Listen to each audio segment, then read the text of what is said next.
আমরা প্রতিশোধ দেব না, আমরা কারো উপর জুলুম করবো না, আমরা কারো উপরে শক্তি প্রয়োগ করবো না। কিন্তু 15.5 বছরে যারা অন্যায় করেছেন, জুলুম করেছেন, মানুষের সম্পদ হরণ করেছেন, টাকা পাচার করেছেন, দুর্নীতি করেছেন, লুট করেছেন, অন্যের উপরে শক্তি প্রয়োগ করে মিথ্যা মামলা দিয়ে মাসের পর মাস, বছরের পর বছর ঘর ছাড়া করে রেখেছেন, তাদেরকে আইনের আওতায় নিয়ে এসে অবশ্যই বিচার কার্যকর করা হবে। এই ব্যাপারে কোনো আপোষ করা হবে না। 15.5 বছর অন্যায় প্রতিযোগিতা চলেছে। আমাদের এখন প্রত্যেকটা সেকেন্ড ন্যায় প্রতিযোগিতা করে আমরা ওই 15.5 বছরের অন্যায়কারীদের আমরা প্রতিশোধ গ্রহণ করবো ইনশাআল্লাহ। এটা বললে তাহলে আল্লাহ তাআলা বলেন লা ইন শাকারতুম লা আযীদান্নাকুম। দখল করে আপনি নিয়ামত বাড়াইতে পারবেন না। সাদাবাজি করে কেউ এই বাইতুল মুকাররম ওয়ার্ডের এই বরকতপূর্ণ জায়গাকে কলুষিত করবেন, এই সুযোগ এখানকার ন্যায়পন্থী মানুষ কাউকে দিবে না ইনশাআল্লাহ। 2006 সালের 28 অক্টোবর দিয়ে তারা প্রথম অন্যায়টা শুরু করেছে। 15.5 বছর উদ্বোধনটা করেছে তারা যে বড় অন্যায় দিয়ে। আমরাও 15.5 বছরের সেই প্রতিশোধে 2006 সালের 28 অক্টোবরের প্রতিশোধটা আমরা এখান থেকে ইসলামের পূর্ণাঙ্গ বিজয়ের মহোৎসব এখান থেকে পালিত। কথা যে পল্টনে যখন হাঁটি তখন আমার কাছে মনে হয় যে আমার প্রত্যেকটা পায়ের নিচে এক একজন শহীদের রক্তের ফোঁটা এখানে পড়ে আছে। এই যে জায়গায় আপনারা কথা বলছেন, এই যে জায়গায় বসে প্রোগ্রাম করছেন, এটা আবেগের কথা, এটা বাস্তব কথা, আপনারা নিজেরাও সাক্ষী।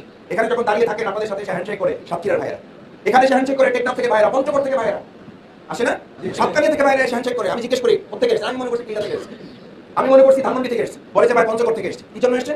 শুধু জায়গাটা দেখার জন্য আসছে। এটা শহীদ আলিয়াস মোহাম্মদ মুজাহিদ ভাইদের পদচারণা ছিল। এখানে দায়িত্ব পালন করেছেন শহীদ আব্দুল কাদের মোল্লা ভাইরা, এখানে দায়িত্ব পালন করেছেন শহীদ কামারুজ্জামান ভাইরা, এখানে দায়িত্ব পালন করেছেন শহীদ মীর কাসেম আলী মিন্টু ভাইরা, এখানে দায়িত্ব পালন করেছেন এখনো ফাঁসির মঞ্চে দাঁড়িয়ে থাকা আমাদের এটিএম আজহারুল ইসলাম ভাইরা। এত স্মৃতি বিজড়িত, এত আবেগে, এত মর্যাদা, এত সম্মান, এত শহীদ, এত রক্তে ভেজা একটা জমিনে আপনি দায়িত্ব পালন করার সুযোগ পেয়ে সেটা হক আদায় করতে যদি আপনি ব্যর্থ হই, আমার মন বলে আমি শঙ্কিত, আমি উদ্বিগ্ন, আমি উৎকণ্ঠিত, নিশ্চয়ই আল্লাহর কাছে আমাদের জবাব দেওয়ার জন্য প্রস্তুত থাকতাম।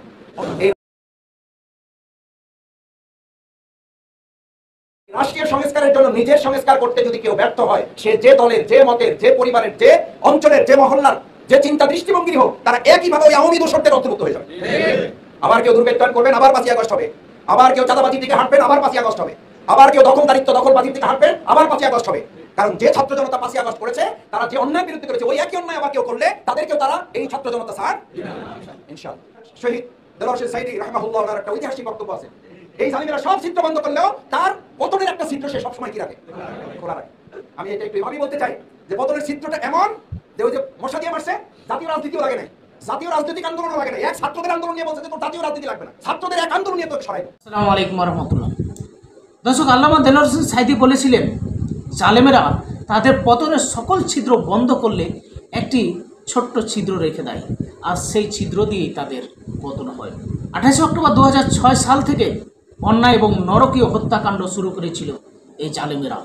প্রায় 17 বছর তারা এই অন্যায় এবং নরকীয় হত্যাকাণ্ড চালাচ্ছে। তাদের বিচার আইনের মারফতেই হবে। এই 17 বছর যারা জামাত ইসলামের উপরে জুলুম, নির্যাতন এবং নরকীয় হত্যাকাণ্ড করা হয়েছে, তার প্রতিশোধ হিসাবে এদেশে ইসলামী রাষ্ট্র কায়েম করার মাধ্যমেই নেওয়া হবে। দর্শক, ডক্টর শফিকুল ইসলাম মাসুদ ভাইয়ের আজকের এই বক্তব্যটি খুব গুরুত্বপূর্ণ। সকলকে দেখার অনুরোধ রইল এবং ভিডিওটি শেয়ার করে অন্যকে দেখার সুযোগ করে দিবেন। তা আসলে আমরা বিস্তারিত ডক্টর শফিকুল ইসলাম মাসুদ ভাইয়ের এই আলোচনার মাধ্যমে শুনি।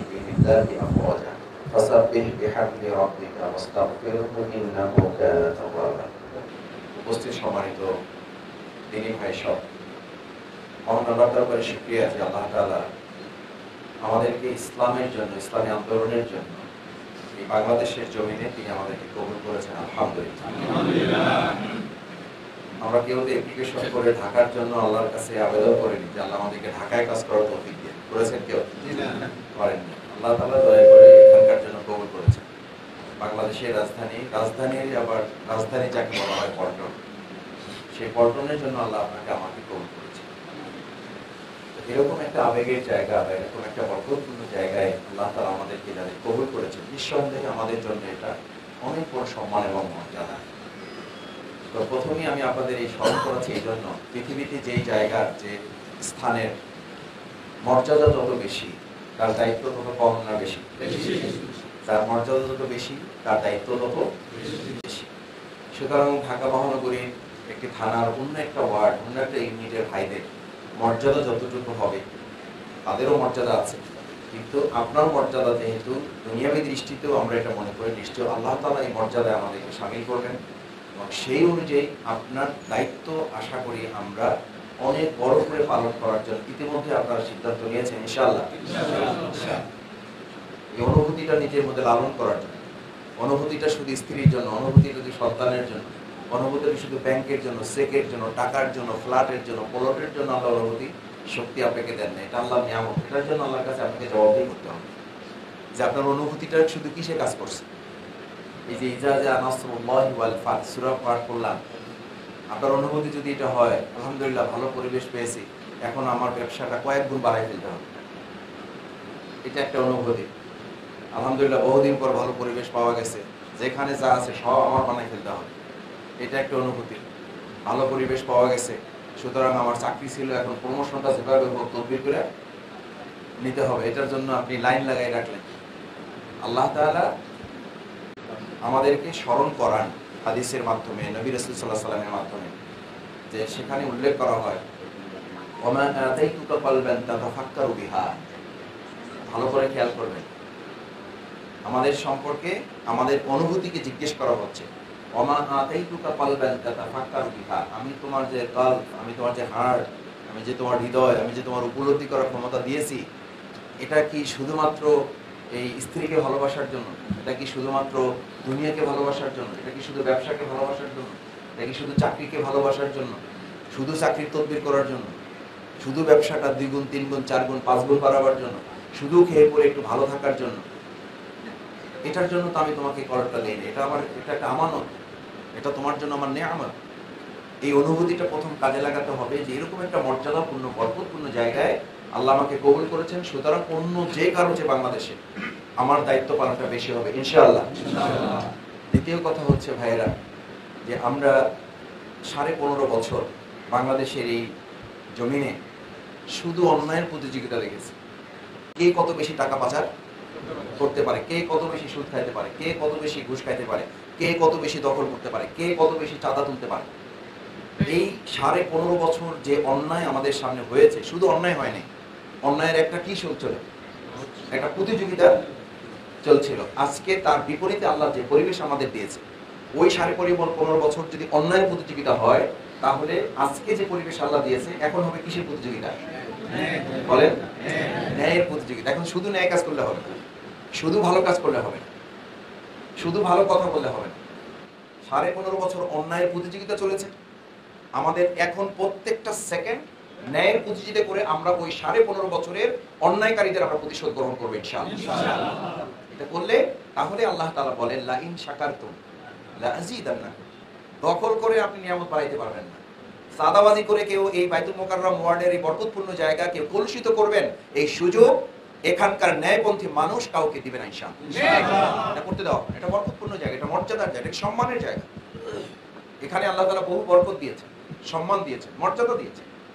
সেজন্য আমাদের টার্গেট থাকবে 15.5 বছরের প্রতিযোগিতার ভিত্তিতে যে অন্যায় তারা করেছে, যে জুলুম তারা করেছে, এটা তো সেই জায়গা যেখানে 2006 সালের 28শে অক্টোবর দিয়ে তারা প্রথম অন্যায়টা শুরু করেছে। 15.5 বছরের উদ্বোধনটা করেছে তারা যে বড় অন্যায় দিয়ে। আমরাও 15.5 বছরের সেই প্রতিশোধের 2006 সালের 28শে অক্টোবরের প্রতিশোধটা আমরা এখান থেকেই ইসলামের পূর্ণাঙ্গ বিজয়ের মহোৎসব এখান থেকে পালিত হবে ইনশাআল্লাহ। সেটার কিন্তু ধারক বাহক আপনারা, সেটার সিপাহসালার আপনারা, সেটার সেনাপতি আপনারা। আমি এই কথাগুলো বারবার বলছি যে আপনারা যদি অন্য আর একটা ওয়ার্ডের মতো করে ভাবেন, আর একটা অন্য ইউনিটের মতো করে ভাবেন, তাহলে আপনাদের সাথে এই জমিনের যে হক, এই জমিনের হক যথাযথভাবে আদায় হবে। কারণ বাংলাদেশের সব জায়গায় 2006 সালে 28শে অক্টোবর সংগঠিত হয় নাই। বাংলাদেশের সব জায়গায় আমাদের জসিম ভাই, আমাদের শহীদ শিপন ভাই, আমাদের শহীদ মুজাহিদ ভাইদেরকে এরকম পিটিয়ে সাপের মতো হত্যা করা হয় নাই। বাংলাদেশের এরকম কোথাও মৃত্যু, শহীদ একজন ভাইয়ের শরীরের উপরে উঠে নৃত্য করার ঘটনা বাংলাদেশে আর কোথাও হয় নাই। সেরকম একটা জায়গায় দাঁড়িয়ে, সেরকম রাস্তায় হেঁটে হেঁটে আপনি শুধু ব্যবসা করবেন, তাদের রক্তে রঞ্জিত, তাদের রক্তের স্মৃতির সাথে সম্পৃক্ত এই রাস্তায় আপনি শুধু মোটরসাইকেল চালাবেন, আপনি শুধু গাড়ি চালাবেন, আপনি শুধু রিক্সায় চলবেন, আপনি শুধু হেঁটে বেড়াবেন, এই চিন্তায় যে এখানে আমি শুধু ব্যবসা করবো, এখানে আমি শুধু চাকরি করব, এখানে আমি শুধু আমার নিজের ব্যক্তিগত স্বার্থ হাসিলের জন্য আমি কাজ করব, এটা রীতিমতো শুধু আপনার ন্যায় বা আপনার বিবেচনার বিরুদ্ধে কাজ হবে না। এই শহীদের রক্তের সাথেও কি করা হবে? বেঈমানি করা হবে, বিশ্বাসঘাতকতা হবে। এই শহীদরা হয় আপনার পক্ষে হয়ে সেদিন আল্লাহর দরবারে সাক্ষী দিবে, অথবা আপনার জন্য সুপারিশ করার ক্ষমতা যদি আল্লাহ তাদের দান করেন কথা বলবেন, অথবা এই শহীদরাই আপনার বিরুদ্ধে কথা বলবেন যে এরা সেই মানুষ, এরা আমার সেই ভাই যারা মুখে কথা বলতো, কিন্তু আমাদের রেখে আসার স্বপ্ন, যে স্বপ্নের জন্য আমরা জীবন বাজি রেখেছি, যে স্বপ্নের জন্য আমরা শহীদ হয়েছি, যে স্বপ্নের জন্য আমরা রক্ত দিয়েছি, সেই রক্তের উপর দিয়ে তারা মোটরসাইকেল চালিয়েছে। আমি মাঝে মধ্যেই বলি, আমার এটা আবেগের কথা না, এটা বাস্তব কথা, যে পল্টনে যখন হাঁটি তখন আমার কাছে মনে হয় যে আমার প্রত্যেকটা পায়ের নিচে এক একজন শহীদের রক্তের ফোঁটা এখানে পড়ে আছে। এই যেই জায়গায় আপনারা কথা বলছেন, এই যেই জায়গায় বসে প্রোগ্রাম করছেন, এটা আবেগের কথা, এটা বাস্তব কথা, আপনারা নিজেরাও সাক্ষী। এখানে যখন দাঁড়িয়ে থাকেন আপনাদের সাথে এসে হ্যান্ডশেক করে সাতক্ষীরার ভাইয়েরা, এখানে এসে হ্যান্ডশেক করে টেকনাফ থেকে ভাইয়েরা, পঞ্চগড় থেকে ভাইয়েরা আসে না, সাতকানিয়া থেকে ভাইয়েরা এসে হ্যান্ডশেক করে। আমি জিজ্ঞেস করি কোথেকে এসেছেন, আমি মনে করছি টিকা থেকে এসেছি, আমি মনে করছি ধানমন্ডি থেকে এসেছি, বলে যে ভাই পঞ্চগড় থেকে এসছে। কি জন্য এসছেন? বলছে শুধুই জায়গাটা দেখার জন্য আসছে। এটা শহীদ আলিয়াসলাম মোহাম্মদ মুজাহিদ ভাইদের পদচারণা ছিল। এখানে দায়িত্ব পালন করেছেন শহীদ আব্দুল কাদের মোল্লা ভাইয়েরা, এখানে দায়িত্ব পালন করেছেন শহীদ কামারুজ্জামান ভাইয়েরা, এখানে দায়িত্ব পালন করেছেন শহীদ মীর কাসিম আলী মিন্টু ভাইয়েরা, এখানে দায়িত্ব পালন করেছেন এখনো ফাঁসির মঞ্চে দাঁড়িয়ে থাকা আমাদের এটিএম আজহারুল ইসলাম ভাইয়েরা। এত স্মৃতি বিজড়িত, এত আবেগের, এত মর্যাদার, এত সম্মান, এত শহীদ, এত রক্তের ভেজা একটা জমিনে আপনি দায়িত্ব পালন করার সুযোগ পেয়ে সেটার হক আদায় করতে যদি আপনি ব্যর্থ হই, আমার মন বলে আমি শঙ্কিত, আমি উদ্বিগ্ন, আমি উৎকণ্ঠিত। নিশ্চয়ই আল্লাহর কাছে আমাদের এর জবাব দেওয়ার জন্য প্রস্তুত থাকতাম।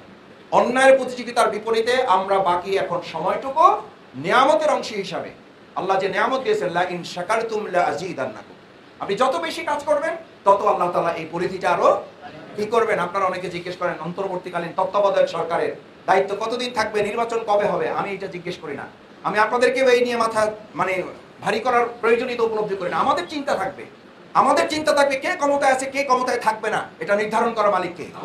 আমাদের কাজ হচ্ছে আমরা আমাদের দায়িত্ব পালন করলে আল্লাহ তাআলার ওয়াদা অনুযায়ী লা ইন শাকারতুম, শুকরিয়া আদায়ের অর্থ হচ্ছে শুধু মুখে বলা নয়, মুখে শুধু বলা এটা একটা হক, আলহামদুলিল্লাহ। দ্বিতীয় হক হচ্ছে এটার আলোকে নিজেকে প্রস্তুত করা, এটার আলোকে নিজেকে সংস্কার করা।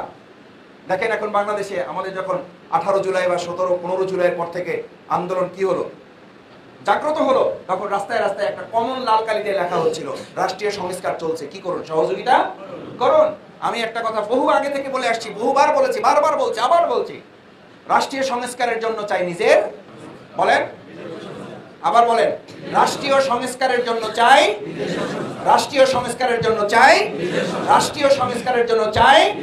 এই রাষ্ট্রীয় সংস্কারের জন্য নিজের সংস্কার করতে যদি কেউ ব্যর্থ হয়, সে যে দলের, যে মতের, যে পরিবারের, যে অঞ্চলের, যে মহল্লার, যে চিন্তা দৃষ্টিভঙ্গি হোক, তারা একইভাবে ওই আওয়ামী দোসরদের অন্তর্ভুক্ত হয়ে যাবে।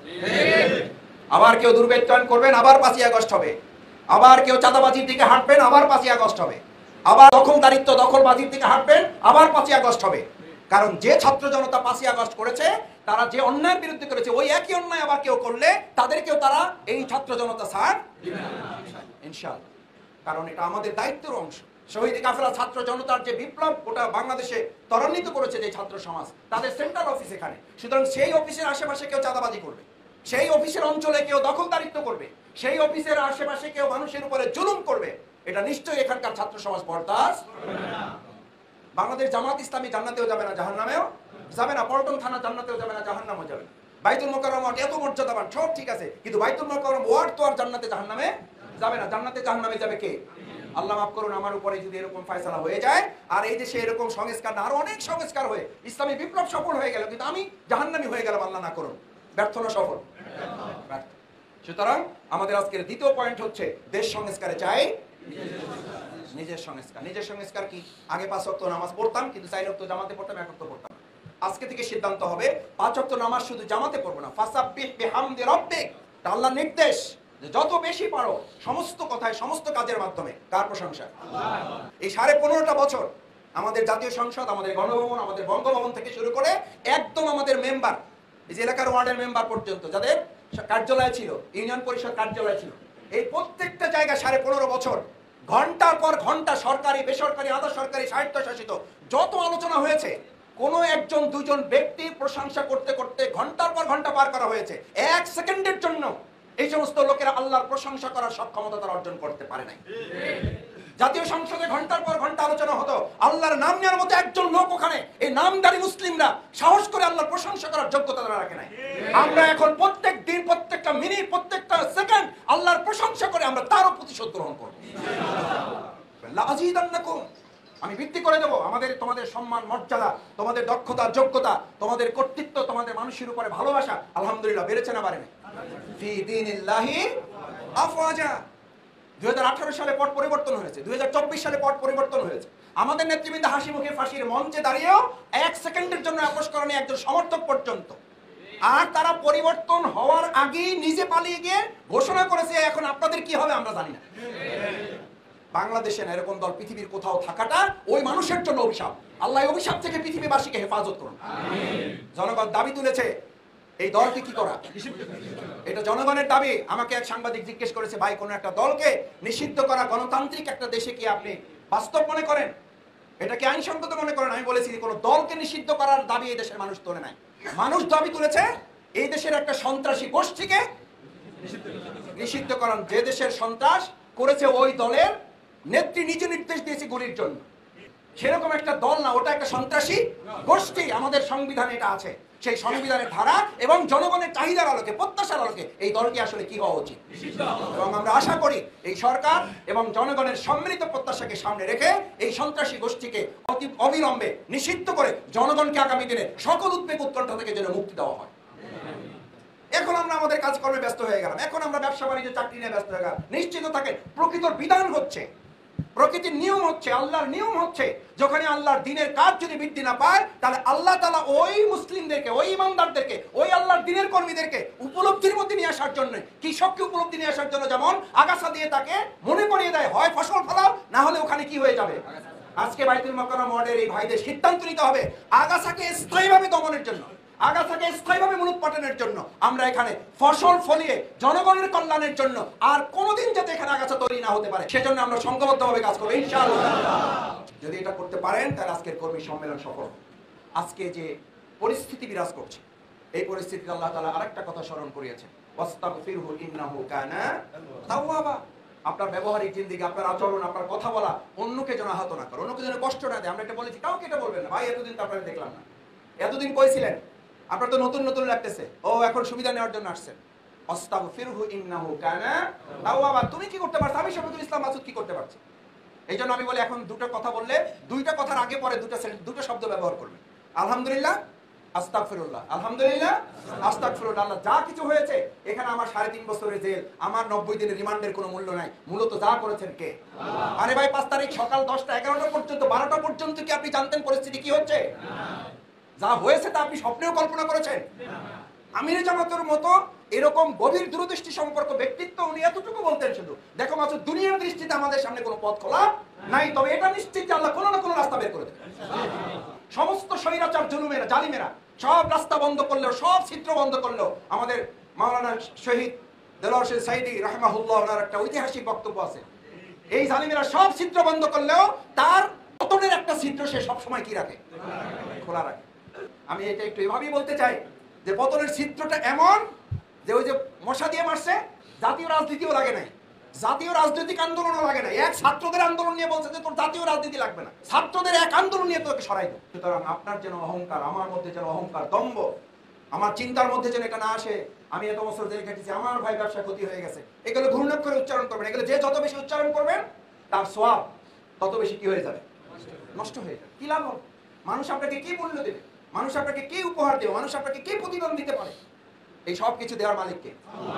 আল্লাহুম্মা মালিকাল মুলকি তুতিল মুলকা মান তাশা ওয়া তানজিউল মুলকা মিম্মান তাশা ওয়া তুইজ্জু মান তাশা ওয়া তুযিল্লু মান তাশা। যে আল্লাহ সম্মানিত করতে পারেন, যে আল্লাহ অপমানিত, লজ্জিত করতে পারেন মুহূর্তের মধ্যে, সেই আল্লাহর কাছে সুপর্দ করেন। মানুষের কাছে বিনয়ী হন, যে যত বেশি মর্যাদাবান সে মানুষের সামনে তত বেশি বিনয়ী হবে। আমাদের ব্যবহারিক জিন্দেগি দিয়ে, ভালোবাসা দিয়ে রাসূল করিম সাল্লাল্লাহু আলাইহি ওয়াসাল্লাম মক্কার সমস্ত জুলুমের প্রতিশোধ নিয়েছেন কি আরেকটা শক্তি দিয়ে, নাকি মহানুভবতা ভালোবাসা দিয়ে? মহানুভবতা ভালোবাসা, ক্ষমা দিয়ে। কিন্তু এই ক্ষমার পাশে আমার মনে রাখতে হবে আমাদের ক্ষমাকে যেন কেউ দুর্বলতা মনে না করেন। রাসূল করিম সাল্লাল্লাহু আলাইহি ওয়াসাল্লাম ক্ষমা করেছেন, তার পাশে সাহাবীদেরকে বলেছেন অমুক অমুকের কোনো কি নাই। যখন যেখানে যে অবস্থায় পৃথিবীর যে প্রান্তে পাওয়া যাবে তাদের শাস্তি পেতেই হবে। আমির জামাত এই কথাটা একই সাথে বলেন, আমরা প্রতিশোধ দেব না, আমরা কারো উপর জুলুম করব না, আমরা কারো উপরে শক্তি প্রয়োগ করব না। কিন্তু 15.5 বছরে যারা অন্যায় করেছেন, জুলুম করেছেন, মানুষের সম্পদ হরণ করেছেন, টাকা পাচার করেছেন, দুর্নীতি করেছেন, লুট করেছেন, অন্যের উপরে শক্তি প্রয়োগ করে মিথ্যা মামলা দিয়ে মাসের পর মাস, বছরের পর বছর ঘর ছাড়া করে রেখেছেন, তাদেরকে আইনের আওতায় নিয়ে এসে অবশ্যই বিচার কার্যকর করা হবে। এই ব্যাপারে কোনো আপোষ করা হবে না। আমার আত্মীয়, আমার পরিচিত, আমার বন্ধু, আমার ভালো লাগার, আমার ব্যবসায়ী পার্টনার, বিভিন্ন রাজনৈতিক দলে যারা কাজ করেন তারা যেন এটা স্মরণে রাখেন। সে কারণে আসুন সম্মানিত ভাইয়েরা, আস্তাগফির সবসময় আল্লাহর কাছে তওবা ইস্তেগফারের সাথে থাকা। কথার মধ্যে দুটো শব্দ বেশি ব্যবহার করবেন, আলহামদুলিল্লাহ, আস্তাগফিরুল্লাহ। কারণ আল্লাহ তাআলা শিখিয়ে দিয়েছেন তোমাদের যা কিছু হয় কার ফর্মুলা? আল্লাহ। সুতরাং আপনার কি আছে? আল্লাহর শুকরিয়া আদায় করবেন, প্রশংসা করবেন। কি পারবো ইনশাআল্লাহ আমরা? তাহলে দুটো শব্দ আমরা বেশি ব্যবহার করব, একটা হলো আলহামদুলিল্লাহ, একটা হলো আস্তাগফিরুল্লাহ। আসুন ভাইয়েরা, এই সংগঠনকে মজবুত করার জন্য আপনার মেরুদণ্ডটা, আপনার সাহসী মত বলিষ্ঠতা, আপনার নৈতিকতাটাকে মজবুত করতে হবে।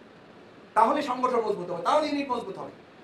আর যে কথা বলে আমি শেষ করতে চাই, ফি দীনিল্লাহি আফাদা, এই যে ভাইয়েরা আসছেন দলে দলে আসবেন, এটা আল্লাহর দেওয়া নিয়ামত। এই নিয়ামতকে যদি আপনি কাজে না লাগান তাহলে আল্লাহ তাআলা বলছেন ওয়ালা ইন কাফারতুম ইন্না আযাবি লাশাদীদ। এই ভাইরা আসবেন, আপনি যদি তাকে রিসিভ করতে না পারেন, ফি দীনিল্লাহি আফওয়াজা, এই যে দলে দলে লোকরা আসবে, এটা আল্লাহর ফয়সালা, এটা আপনার কৃতিত্ব না। এটা শহীদের রক্তের বদলা, এটা আমাদের শহীদদের জীবনের বদলা, এটা আমাদের শহীদ মুজাহিদ শিপনদের ত্যাগ এবং কোরবানির বদলা।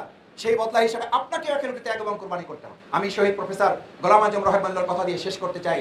ওনাকে জিজ্ঞেস করেছিলাম, আমরা স্টাডি সার্কেল করতে আসতাম রাজশাহী ইউনিভার্সিটিতে, যে স্যার যদি ইসলামী রাষ্ট্র কায়েম হয়ে যায় বা ইসলামের বিজয় আল্লাহ কিছুটা দান করেন, তখন কি আমাদের ত্যাগ কোরবানি দরকার হবে? তখন উনি বলেছিলেন, ইসলামী আন্দোলনে কিছু সফলতার আগে বিরোধিতা যখন থাকে, তীব্র প্রতিবাদ যখন থাকে, যখন প্রতিকূল পরিস্থিতি থাকে, তখন কোরবানি লাগে একটা। আর যখন আল্লাহ কিছু সফলতা ইসলামী আন্দোলন দেয়, তখন কোরবানি লাগে কয়টা? দুইটা। তখন আপনি কোরবানি করেছেন শুধু ব্যক্তির জায়গা থেকে, এখন কোরবানি করতে হবে ব্যক্তি এবং সামগ্রিকতা থেকে, সামষ্টিকভাবে। এখন জাতির সামনে আপনাকে কোরবানি পেশ করতে হবে। আপনাকে একটা ধাক্কা দিয়ে ফেলবে, আপনি চাইলে 50 জন লোক নিয়ে এসে তাহলে পিষে ফেলতে পারবেন। কি করবেন? কিসের কোরবানি? সবরের কোরবানি। ধৈর্য দেবেন না ভাই, ঠিক আছে, আপনি হয়তো বুঝতে পারেন নাই, আপনার প্রতি আমার কোনো আক্রোশ নাই, আপনাকে আমি ক্ষমা করে দিলাম, আপনি আমার জন্য দোয়া করুন। এটা করতে পারার মধ্যে যে বিরাট কোরবানি, এটা জীবন কোরবানির চেয়েও বড় কোরবানি। আল্লাহ সুবহানাহু ওয়া তাআলা সামগ্রিক এই কোরবানির মানসিকতা নিজের মধ্যে লালন করে, আগে 15.5 বছর ভোগের রাজত্ব ছিল। কিসের রাজত্ব? ভোগের রাজত্ব এই দেশে কায়েম হয়েছে। আমরা বাকি সময়টা বাংলাদেশে ত্যাগের রাজত্ব কায়েম করব। তারা টাকা পাচার করেছে, আমরা এই দেশবাসীর বিনিয়োগে, এই দেশবাসীর কল্যাণে, আমরা আমাদের পকেটের টাকা দিয়ে এই দেশকে আমরা সমৃদ্ধ করবো ইনশাআল্লাহ।